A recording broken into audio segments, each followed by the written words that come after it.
রাজধানীর পূর্বাঞ্চলে Bangladesh China friendship exhibition সেন্টারে চলছে ঢাকা আন্তর্জাতিক বাণিজ্য মেলা। মেলার প্রথম দিকে ক্রেতা দর্শনার্থীর সমাগম কম থাকলেও দিন গড়ানোর সঙ্গে সঙ্গে সেই সংখ্যা বেড়েছে। ফলে বাণিজ্য মেলায় উৎসবমুখর এক পরিবেশের তৈরি হয়েছে। উৎসবের আমেজ ছড়িয়ে পড়েছে বিভিন্ন স্টল, প্যাভিলিয়ন সহ সর্বত্র। এসবের মাঝে এবারের মেলায় যমুনা ইলেকট্রনিক্সের প্যাভিলিয়নে দেখা গেছে এক অবাক করার মতো চিত্র। ঘোড়াশাল নরসিংদী থেকে হুইল চেয়ারে এসে যমুনার পণ্য কিনেছে মোহাম্মদ সেলিম মালদার।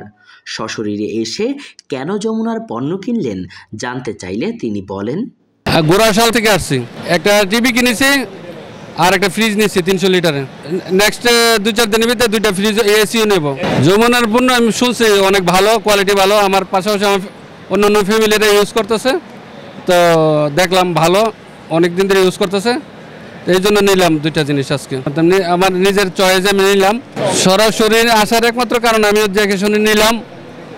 আর যমুনার পণ্যটা ভালো, আর যমুনার যে শোরুমটা আছে ওইটা একটু দেখে গেলাম আর কি। অফার মানে যে পরিমাণ ডিসকাউন্ট দেওয়ার কথা ওই পরিমাণ ডিসকাউন্ট দিচ্ছে।